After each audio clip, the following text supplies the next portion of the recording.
Bonjour à tous et bienvenue sur le plateau de l'émission de voyance.com. Écoutez, je suis ravi de vous retrouver pour cette nouvelle émission de voyance en direct. Effectivement, nous commençons avec quelques minutes de retard, mais bien évidemment, nous irons au-delà de l'horaire habituel. Voilà, ce qui permettra au plus grand nombre de passer. Alors, nous avons parlé à plusieurs reprises de cette nouvelle lune, la nouvelle lune de Sagittaire. Alors la nouvelle lune de Sagittaire, quand on regarde un petit peu le ciel, parce que une nouvelle lune à elle seule ne suffit pas, c'est ce que nous disions hier, ne suffit pas à cadrer et à définir tout ce qui se passe en astrologie. Et effectivement, même si cette nouvelle lune est tout au début du Sagittaire, à l'heure actuelle, les aspects astrologiques sont plutôt raides, sont plutôt durs, puisque le ciel est essentiellement constitué de carrés. C'est-à-dire qu'un carré en astrologie, c'est un aspect entre deux planètes de 90 degrés qui les séparent l'une à l'autre. Donc, effectivement, on appelle ça des aspects difficiles ou on appelle ça des aspects dynamiques. Ça veut dire qu'il faut dépasser quelque chose. Et à l'heure actuelle, on est servi, puisque vous avez d'un côté Neptune, qui est au carré de cette nouvelle lune. Vous avez également Jupiter, qui est en Lion, donc qui fait un carré aux planètes qui sont en Scorpion, Mercure et Saturne. Et également, puisque la nouvelle lune a lieu juste au début, au degré 0 du Sagittaire, ça forme un carré également. Donc, en ajoutant le carré Pluton-Uranus, qui est un carré qui dure depuis quand même un certain temps, à l'heure actuelle, on est plutôt servi. Donc, ça peut générer de l'irritabilité, de l'agacement, de la surexcitation, tout ce qui est lié à l'émotionnel. Donc, effectivement, même si ça a plutôt une dynamique mondiale qu'une dynamique individuelle, c'est une période où justement il faut éviter de se lancer dans des projets irréalistes. Alors j'ai noté, je dirais pour les signes qui peuvent être plus affectés que d'autres, que sont les Vierges, les Poissons et les Gémeaux. Pour nos amis Vierges, ça peut être bousculé dans vos habitudes, dans votre quotidien.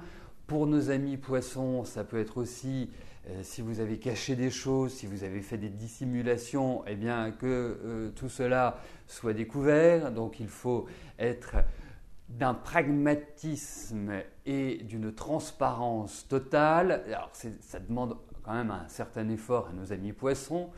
C'est pas forcément la marque de fabrique initiale, mais il faut être le plus centré possible, justement pour éviter d'avoir ce type de soucis. Et pour nos amis Gémeaux, je vous conseille de tourner cette fois la langue dans votre bouche avant de parler. Voilà. Mais globalement, même si on est sous l'axe de carré très important, qui peuvent avoir un impact économique. Et là, vous allez me dire, bah oui Christophe, mais quand on voit la situation, c'est facile à dire. Effectivement, je ne suis pas persuadé que d'ici le 15 décembre, la situation s'améliore. Il faut repartir en fait en 2007. En 2007, rien à voir avec l'élection de Nicolas Sarkozy. Pluton est rentré en Capricorne. Pluton, c'est la planète du Scorpion, c'est la planète de la transformation, c'est la planète de ce qui, quelque part, va nous chavirer, va nous retourner, va nous permettre aussi de prendre conscience de notre état personnel. Et le Capricorne représente le modèle, représente quelque part notre structure, puisque c'est dominé par Saturne. Donc c'est nos modèles. Donc effectivement, ce qui s'est passé en 2008, on a eu un crack économique qui a été sans précédent depuis la crise de 29. Donc, ce qui veut dire qu'on est toujours dans la continuité de ce Pluton de 2008 qui oblige à modifier nos modèles, qui oblige à modifier notre approche de l'économie, l'approche du social, l'approche de l'humain, l'approche de la Terre. Vous voyez comme la Terre se rebiffe contre nous. Vous voyez comment, je dirais, les populations sont en train de se taper dessus. Voilà, c'est tous ces phénomènes-là. C'est-à-dire que tant qu'on n'arrivera pas, alors ça paraît complètement idéaliste, mais tant qu'on n'arrivera pas à respecter l'autre, à vivre avec l'autre, eh bien, on ira droit dans le mur. Hein, et on va effectivement, pas tout de suite, on ne le verra certainement pas, mais d'ici un siècle, je ne sais pas si vous avez vu ce film qui s'appelait Le Soleil Vert. Ben écoutez, moi ça me fait exactement penser à ça. Voilà, c'est un vieux film des années 70 avec Charlton Heston, je crois, et qui raconte un petit peu, c'est quelque part la décadence humaine. Et si on ne, quelque part, on ne prend pas conscience écologiquement, socialement, humainement, eh ben, c'est cette direction-là que nous prendrons. Voilà, c'était la petite note positive pour démarrer l'émission, mais d'une nature optimiste. Je me dis que l'homme finira bien par comprendre. Voilà. Bon, allez, je vais tout de suite commencer à répondre à vos questions. C'est quand même le but de l'émission. N'oubliez pas que ce soir, à partir de 18 h, vous retrouverez Rose dans les mardis soirs de la voyance. Quant à moi, je vais tout de suite m'atteler à la première question qui m'est posée par Nathalie. Nathalie, bonjour. Est-ce que vous allez revoir Timothée car il part près de ses enfants à 1 heure de chez vous?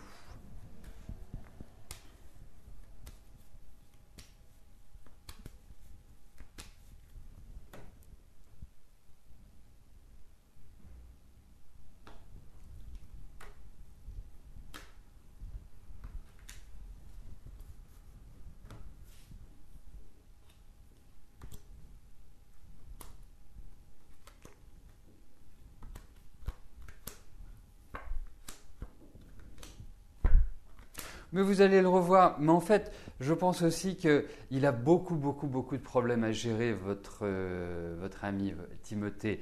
Je pense que ce n'est pas de gaieté de cœur. Je pense que ça déstructure un petit peu son organisation, sa vie.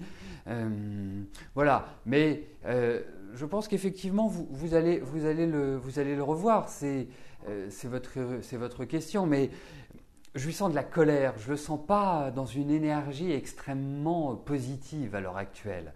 Vous en attendez beaucoup en fait. Je pense que vous êtes très imprégné par cet homme, mais que vous avez.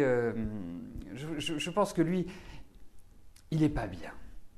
Il n'est pas bien parce que les choses ne se déroulent pas exactement comme il le souhaite. Mais vous le reverrez, bien sûr, vous le reverrez.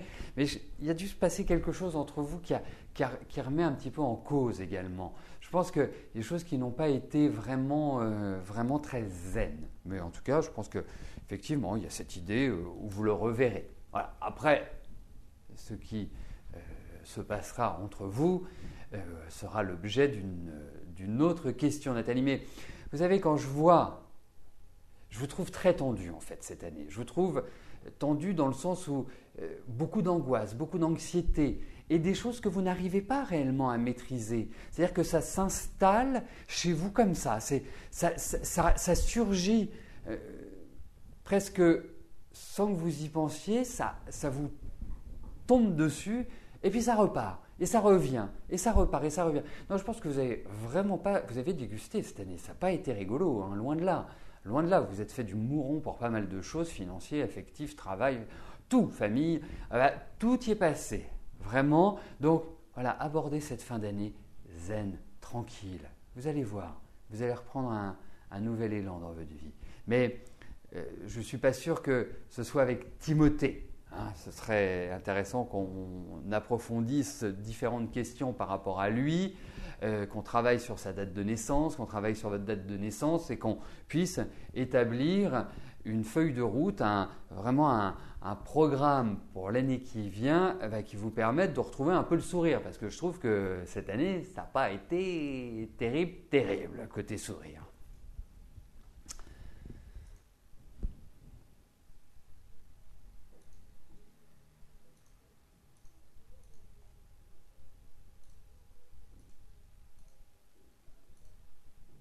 Et vous savez, pour ajouter à ce que je disais tout à l'heure, c'est bien que, même s'il y a parfois une exagération, mais qu'un mouvement écologiste sorte, se fasse entendre.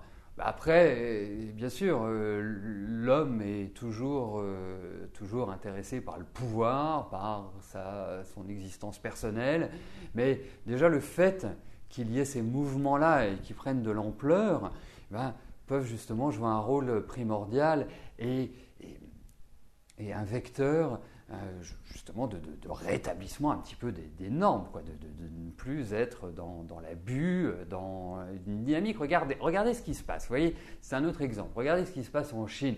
Je ne sais pas si vous voyez des images de Pékin, on a l'impression qu'ils sont dans un brouillard permanent. Regardez les États-Unis, qui n'ont jamais été pour une diminution des gaz à effet de serre et qui sont dans une surproduction. J'y arrivais pas, donc j'utilise un autre mot. Regardez, il y a 15 jours ou 3 semaines, ils ont décidé justement de faire un effort concernant la pollution, concernant le traitement des usines, concernant, je dirais, ce que l'humain détériore. Donc voilà, il y a des avancées, mais effectivement, il en faudra plus pour que la situation se redresse. Voilà.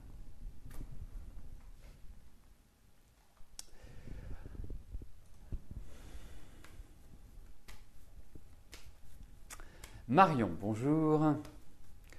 Vous allez vous faire opérer des cordes vocales le 12-12. Comment je vois l'opération ?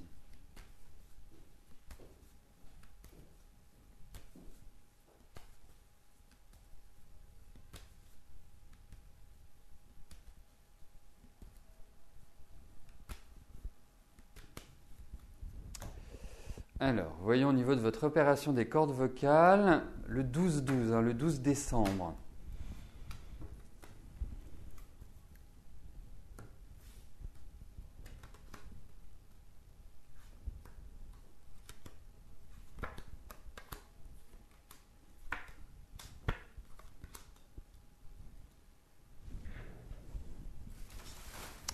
Je prends la Bible, enfin la Bible, de l'astrologue bien évidemment. Je vais juste vérifier quand même un élément très rapidement. Ok, bon, c'est bon ça. Hop. Alors, c'est sensible quand même votre opération. Il faut vraiment, et puis vous appréhendez, j'ai l'impression que vous êtes complètement tétanisé, vous avez une peur terrible. Voilà, c'est le sentiment que j'ai. Alors, la question que je me pose, c'est vous n'avez pas déjà eu une intervention sur les cordes vocales ou tout ce qui est lié en fait à la zone ORL, parce que c'est comme si c'est quand même délicat, on va le dire, il faut le dire. C'est délicat, mais au final, ça se passera bien. Voilà. Alors, ça va vous fatiguer, ça va ceci, mais pas. Il n'y a rien de dramatique, il n'y a rien de catastrophique pour moi. Il va peut-être falloir réapprendre certaines choses parce qu'ils vont vous enlever, ils vont couper. Enfin, je ne sais pas comment c'est les cordes vocales, je ne sais pas ce que vous avez, mais j'ai l'impression qu'ils vont, vraiment, je ne sais pas si c'est raboter, je ne sais pas si c'est couper, mais en tout cas, il y a vraiment une intervention. Mais au final, ce sera bon. Voilà, vous en faites pas. D'accord, vous avez des œdèmes. Ok, mais je ne sais pas comment ils font pour enlever. Enfin, voilà. Mais enfin, en tout cas, ça se passera bien. Pas d'angoisse.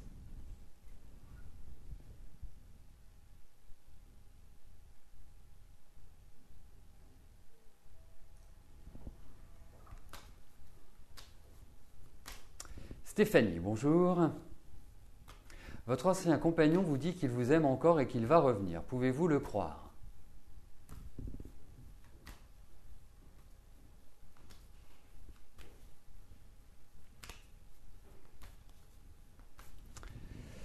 Alors, regardons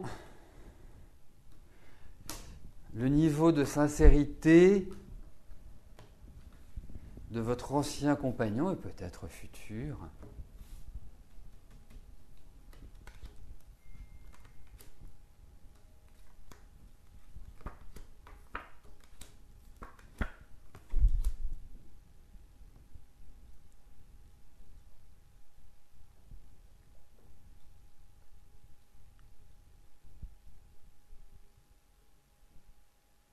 il est quand même assez particulier, votre ancien compagnon, même dans son fonctionnement. Écoutez, il est très curieux parce que je pense qu'il y a de la sincérité dans ce qu'il dit. Hein. Il n'est pas du tout, voilà, il n'est pas du tout en se disant, tiens, hop, je vais passer un peu de temps avec elle et puis après je repartirai. Non, je pense qu'il y a une part de sincérité. Mais il est ingérable. C'est compliqué pour vous. Parce que votre fonctionnement, bon, déjà, prenez tout à bras le corps, mais ça, c'est votre fonctionnement. Et vous êtes toujours dans le doute, dans l'incertitude. C'est aussi votre fonctionnement. Et je pense qu'il n'est pas là pour vous rassurer. Ce n'est pas quelqu'un qui est rassurant. C'est quelqu'un qui a besoin d'énormément de sécurité. Et puis, en fait, il a besoin, je dirais presque, il a besoin d'être servi. Hein. Il a besoin d'avoir quelqu'un. Il n'aime pas être seul. C'est quelqu'un qui ne supporte pas. Il a besoin d'être accompagné. Et quand il est avec vous, on ne peut pas dire qu'il soit extrêmement charmant. Vous voyez, ce n'est pas la personne qui est la plus attentionnée qui soit.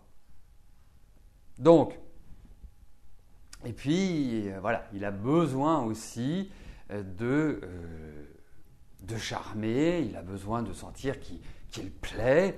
Non, c'est quelqu'un qui est en plus très nerveux, je trouve. Vraiment, quand on sort, qui peut avoir des paroles, qui peut avoir des fonctionnements, qui ne sont pas en adéquation avec ce que vous attendez d'un homme. Vous avez besoin de parler, vous avez besoin d'échanger, vous avez besoin de partager, ce qui paraît normal. Ce n'est pas une revendication extraordinaire, mais ce n'est pas ce qu'il vous donnera. Pour moi, ce n'est pas ça qu'il vous donnera. Il a besoin d'avoir quelqu'un, entre guillemets, pour le servir. Moi, c'est la sensation que j'ai. Confirmez-moi ou infirmez-moi, mais c'est la sensation que j'ai. Non, effectivement, il y a de la sincérité, mais de construire avec quelqu'un comme lui, je trouve que c'est assez aléatoire. Voilà. Mais il y a de fortes chances qu'il arrive. Hein.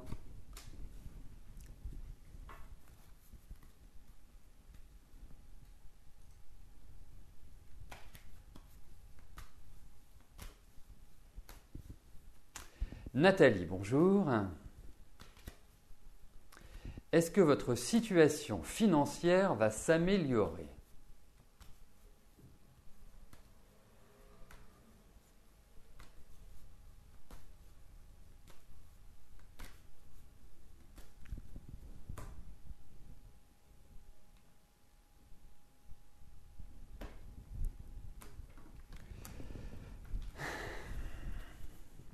Alors, voyons Nathalie, vos finances.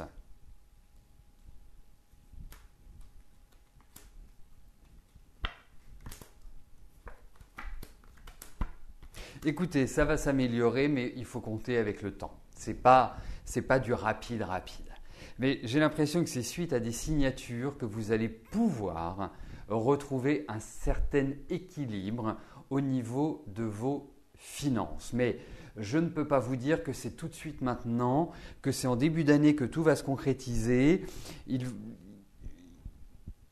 Vous risquez d'une certaine manière de vous sentir un peu à l'étroit financièrement sur le début de l'année, indéniablement. Donc c'est un peu, je dirais, si vous parlez d'une situation qui veut s'améliorer, c'est un peu la continuité de ce que vous vivez actuellement. Ensuite, pour moi, j'ai quand même la sensation que oui, ça va dans la bonne direction. Il faut juste faire attention au coup de cœur et peut-être apprendre à mieux gérer votre budget. Mais quoi qu'il arrive, j'ai vraiment le sentiment que votre situation financière ira mieux. Voilà. On va dire que 8 mois, peut-être c'est un lapsus révélateur, mais j'allais dire 6 mois, là, les 6 premiers mois ne vont pas être forcément évidents, mais par la suite, il y a une reconstruction qui se fait au fur et à mesure. Voilà. On ne peut pas dire que c'est clac comme ça, mais ça va dans la bonne direction.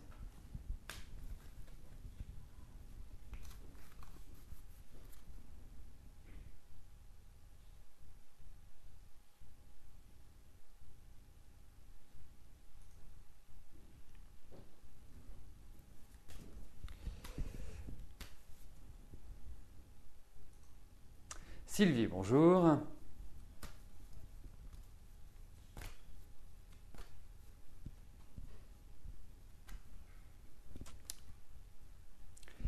Est-ce que je vous vois déménager dans les 2 ans qui viennent?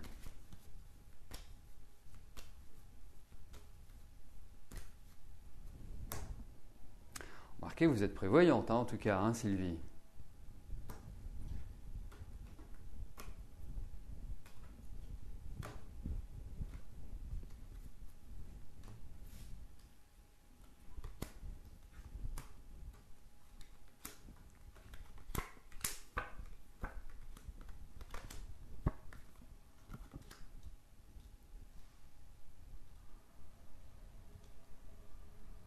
Bah, on va dire que dans les 2 ans, oui. Je pense que c'est plutôt sur l'axe de l'année 2016 que sur l'axe de l'année 2015.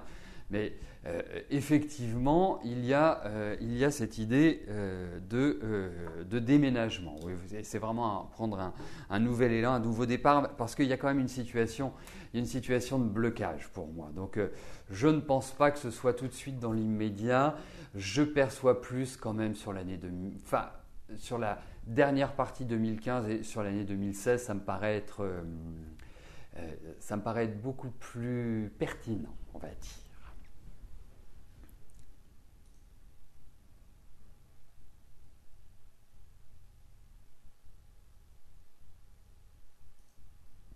Lisa, bonjour.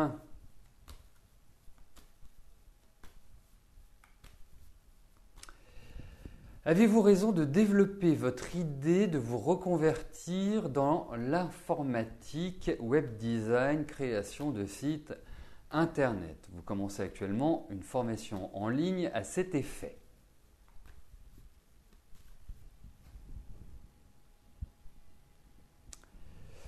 Alors,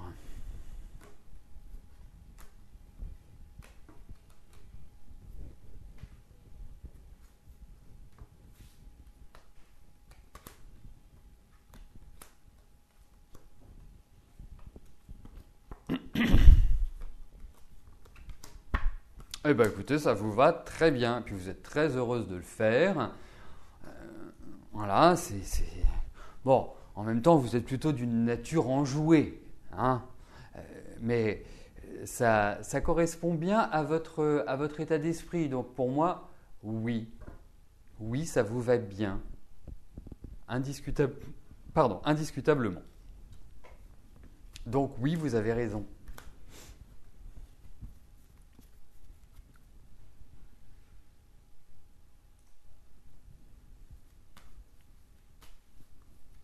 Christine, bonjour. Un vieil oncle de 91 ans vient de subir une intervention chirurgicale suite à des polypes sur l'intestin qui ont provoqué une anémie. Il faut y ajouter une fracture du fémur. Son état est plutôt inquiétant, même si les fonctions vitales sont stables. Verra-t-il la sortie de son livre, qui pour lui est très important?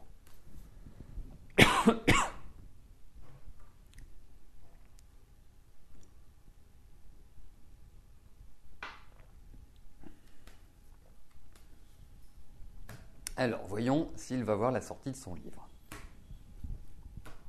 Et en plus, il écrit un livre. Il est formidable, cet oncle.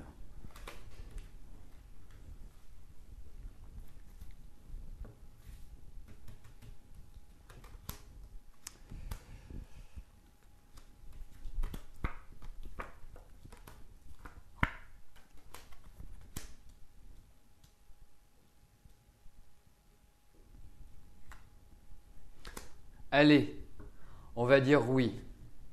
On va dire oui. Est-ce que vous pouvez me donner sa date de naissance, s'il vous plaît?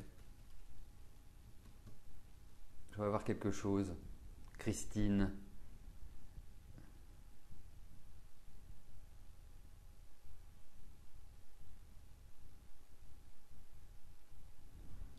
Non, mais c'est vrai que c'est génial. C'est génial.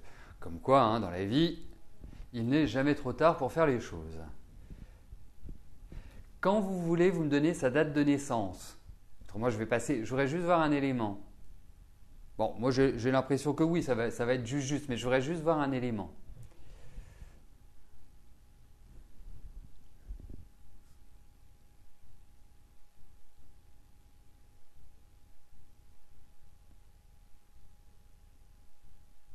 D'accord. Bon. 2 mai et l'année 91 ans, donc il va avoir, je pense, 92 ans. Vous me faites faire des calculs. Euh, donc on est en 2014, 91, ça fait 1923 si je ne m'abuse. 1923. Alors, voilà, ça je le fais rarement, mais je trouve ça très intéressant. Hop. Eh bien, une sacrée personnalité, ce monsieur.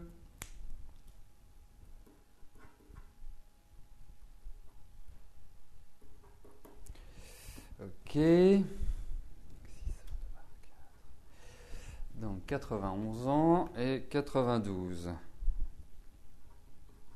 Oui, il y a quand même une très nette, c'est ce que je voulais voir, il y a quand même une très très nette détérioration hein, là. Et en fait, depuis le mois de mai, je trouve que c'est pas terrible, terrible, terrible. Donc, il faut une nouvelle hygiène de vie, un nouvel environnement pour lui. Mais bon, écoutez, on va dire oui. Dites-lui oui. Ça va. Vous savez, lui, il est très intellectuel. Hein. C'est quelqu'un qui a une force terrible. Je pense qu'il devait franchement pas être facile à vivre. Hein. Bon.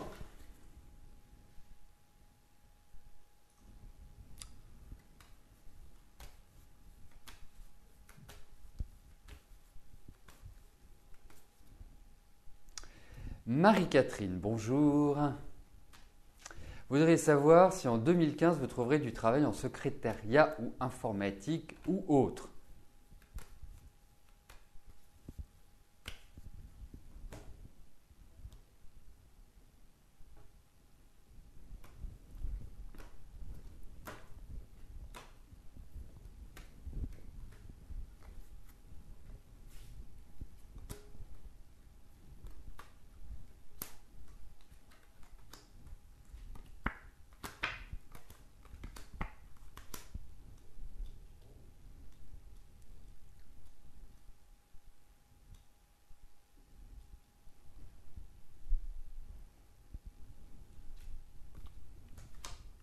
Oui, vous allez trouver. Deuxième partie de l'année pour moi, c'est plus à partir des beaux jours. Et j'oserais dire plus à partir du allez, deuxième semestre. Ça me paraît, mais l'énergie va être bien, bien, bien meilleure l'année prochaine qu'elle ne l'a été cette année. Et effectivement, vous êtes patiente. Effectivement, c'est curieux parce que vous me parlez de quoi? Informatique. Moi, je vous verrais bien dans du secrétariat médical ou social, pas forcément informatique. Bah, informatique, si vous faites de l'informatique dans le médical, c'est de l'informatique. Hein. Mais je vous verrais plutôt dans un milieu comme cela. Donc, mais l'année prochaine, oui, je pense que vous allez trouver du travail. Effectivement, c'est une excellente période pour cela. Voilà, bah écoutez, nous arrivons au terme de notre émission. Je vais vous souhaiter à tous une excellente fin de journée. Et ce soir, vous allez retrouver Rose à partir de 18 h pour son émission Les mardis soirs de la voyance. Quant à moi, eh bien, nous nous retrouvons dès demain à partir de 13 h. Merci, bye bye.